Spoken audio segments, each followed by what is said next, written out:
Welcome to maths classes simplified. मेरा नाम है मनीष। एक्सरसाइज 2.2 का क्वेश्चन नंबर 3 अब हम कर रहे हैं, जहां पर कह रहा है सत्यापित कीजिए कि दिखाए गए मान निम्नलिखित स्थितियों में संगत बहुपद के शून्यक हैं। शून्यक का मतलब होता है x का मान। तो ये कह रहा है कि जो शून्यक है यानी x का जो मान है वो इस बहुपद का ही शून्यक है। तो इसके लिए हम क्या करेंगे, जब भी हम अपने बहुपद में x का मान रखते हैं तो फाइनल जो आंसर है वो जीरो ही आना चाहिए। तो x की जगह जब हम -1/3 यहाँ रखेंगे, अगर जीरो आ गया तो समझ लेना बहुपद का शून्यक है। जवाब होगा हाँ, यानी कि यस।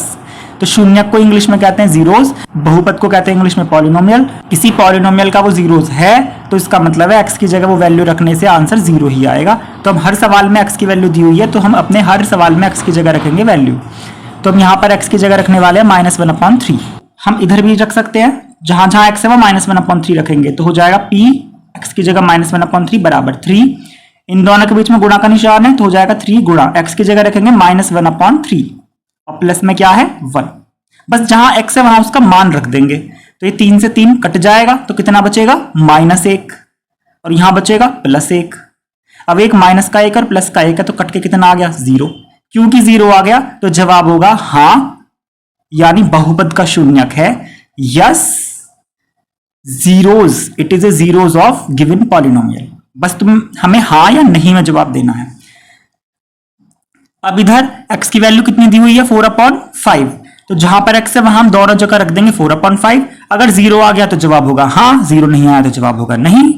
तो हम x की जगह रखेंगे 4/5 इधर भी, और यहां भी x की जगह रखेंगे 4/5 और -पाई। यहाँ 5 से तो 5 कैंसिल हो जाएगा तो कितना बचा 4 - पाई। और हमें पता है जो पाई की वैल्यू होती है वो 22/7 होती है। अगर नहीं भी पता है तो ये आगे आएगा, तो ये अभी ध्यान रखना है, पाई का जो मान होता है वो 22/7 होता है। तो 4 है एक तरफ 22/7 यानी पाई है, तो 0 तो आने से रहा। तो पाई का मान रखें या ना रखें, कुल मिलाकर हमें इतना तो पता चलेगा 0 तो नहीं आएगा। तो इसमें जवाब होगा नहीं, यानी कि no, it is not zeros of given polynomial. इसी तरीके से हम थर्ड क्वेश्चन को देखते हैं। यहां पर x के दो मान दिए हुए हैं, एक है और एक -1 है। तो सबसे पहले हम 1 रखेंगे, तो जहां जहां x है वहां 1 रख देंगे इधर भी, और इधर भी x की पावर 2 है तो हो जाएगा 1 की पावर 2 और -1। इसी तरीके से जब हम -1 रखेंगे तो यहां x की जगह -1 की पावर 2 होगा -1। माइनस वाली टर्म को ब्रैकेट में ही लिखें तो ज्यादा अच्छा रहेगा। अब 1 की पावर 2 कितना होता है, 1 की 2 बार मल्टीप्लाई करेंगे तो 1 ही आएगा। तो 1 की 1 में मल्टीप्लाई करेंगे तो 1 ही आएगा। तो 1 - 1 कट के कितना आ गया 0। यानी कि इतना तो पता चलेगा कि 1 तो है बहुपद, यानी 1 तो जीरोस है, यानी 1 शून्यक है इस बहुपद का। अब इसे -1 की पावर 2 को सॉल्व करेंगे तो होगा -1 × -1, और ये वाला -1 अलग है। यहां इन दोनों की मल्टीप्लाई हो रही है तो मैथ्स का रूल है, पहले बोर्ड मास रूल है, पहले हम दोनों को मल्टीप्लाई करेंगे। तो -1 की -1 में गुणा करेंगे तो +1 हो जाएगा, क्योंकि माइनस माइनस प्लस होते हैं। तो -1 की -1 में गुणा करके पहले लिखेंगे +1, क्योंकि पहले होती है गुणा सॉल्व। इस वाले -1 को हम अभी ऐसे ही लिख देंगे। यहां भी 1 से 1 कटा तो कितना आ गया 0। इसका मतलब -1 भी इसका जो है शून्यक है, इस बहुपद का शून्यक दोनों है, 1 भी और -1 भी। तो जवाब होगा x बराबर 1 व -1 दोनों ही बहुपद के शून्यक हैं, शून्यक हैं। और इंग्लिश में लिखेंगे कि x बराबर 1 and -1 both are zeros of the polynomial. बस अब इधर भी x के दो शून्यक दिए हुए हैं, -1 और 2। तो एक बार हम x की जगह -1 धर लेते हैं। तो पहले धरेंगे -1, तो इधर भी x की जगह -1 होगा, बाकी +1 ऐसे ही रहेगा। इधर भी x की जगह -1 होगा, माइनस। अब हम देख रहे हैं एक माइनस का 1 है प्लस का 1 है, तो कट के कितना जाएगा 0। और जब 0 की मल्टीप्लाई हम किसी में भी करेंगे, वैसे -1 और -2 -3 हो जाएंगे, पर 0 की मल्टीप्लाई करने से तो ये सारा ही 0 हो जाएगा। तो पता चला कि -1 भी इस बहुपद का शून्यक है। जवाब होगा यस, -1 के लिए। अब 2 के लिए अलग चेक करना पड़ेगा, हो सकता है 2 पर 0 ना आए तो हम x की जगह रख देंगे 2। तो यहां पर x की जगह 2 रखेंगे तो यहां से निकलेगा P2 बराबर x की जगह यहां भी 2 रखेंगे और x की जगह यहां भी 2 रखेंगे। तो यहां भी 2 से 2 इस बार कट गया तो ये 0 हो गया। ये तो 2 और 1 3 हो गया, लेकिन 3 की 0 में फिर गुणा करेंगे तो वापस 0 हो गया। इसका मतलब ये दोनों ही इसके जीरोस हैं। तो जवाब होगा x बराबर -1 और 2 दोनों ही बहुपद के शून्यक हैं, दोनों बहुपद के शून्यक हैं। इसी तरीके से हम फिफ्थ क्वेश्चन को देखते हैं। यहाँ पर x की जगह सिर्फ 0 रखना है तो रख देंगे इधर 0, तो बराबर में क्या हो जाएगा 0 की पावर 2, और 0 की जब हम 2 बार मल्टीप्लाई करेंगे तो 0 ही आएगा। तो इससे पता चला कि जो x बराबर 0 है वो भी बहुपद का शून्यक है। तो it is a zero of given polynomial. ZERO का मतलब ये वाला 0 नहीं है, ZERO का मतलब शून्यक, यानी कि x की वैल्यू है। इधर आते हैं, यहां पर x की वैल्यू दी हुई है -m/l, तो जहां जहां x वहां पुट कर देंगे -m/l, तो हो जाएगा इधर भी x की जगह -m/l और इधर भी, तो हो जाएगा l, इनके बीच में गुणा का निशान है तो l गुणा का निशान लगाएंगे, -m/l और प्लस में क्या है m।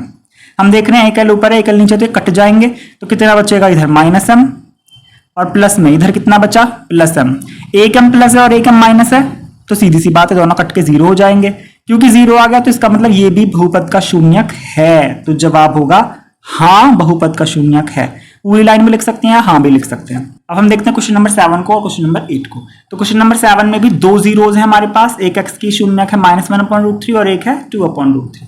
तो सबसे पहले हम x की जगह रखेंगे -1/√3, इधर भी रखेंगे -1/√3, और क्योंकि x के ऊपर घात 2 है तो इस पूरे पे ब्रैकेट लगाकर घात 2 लगेगी।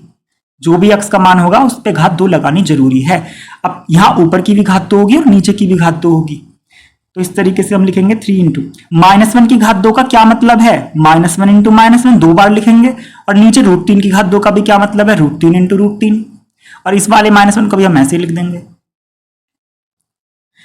तो अब -1 की मल्टीप्लाई करेंगे तो +1 हो जाएगा, ये पता होना चाहिए।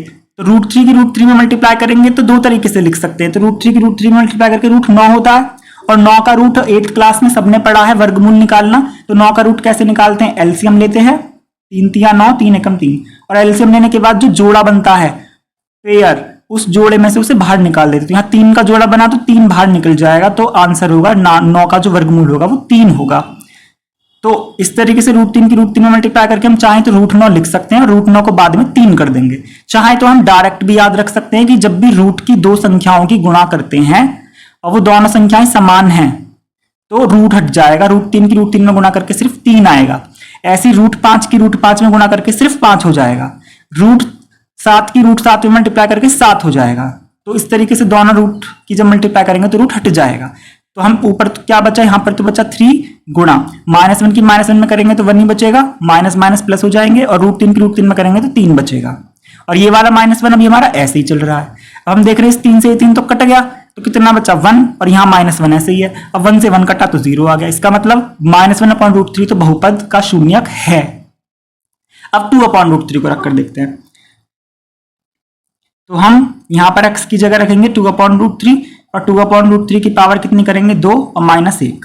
अब हम क्या लिखेंगे 3 गुणा 2 की पावर 2 है, इसका मतलब 2 की 2 बार गुणा होगी, और √3 की पावर 2 है, इसका मतलब √3 की भी 2 बार गुणा होगी, और माइनस में कितना आएगा 1। अब ऊपर तो 2 दूनी 4 हो जाएगा, और नीचे √3 की √3 में गुणा करके 3 हो जाएगा। तो कितना होगा 3 × 4/3 और माइनस का 1, 3 से कट गया 3, तो यहां तो बचा 4 और -1, 4 में से 1 गया तो कितना बचता है 3।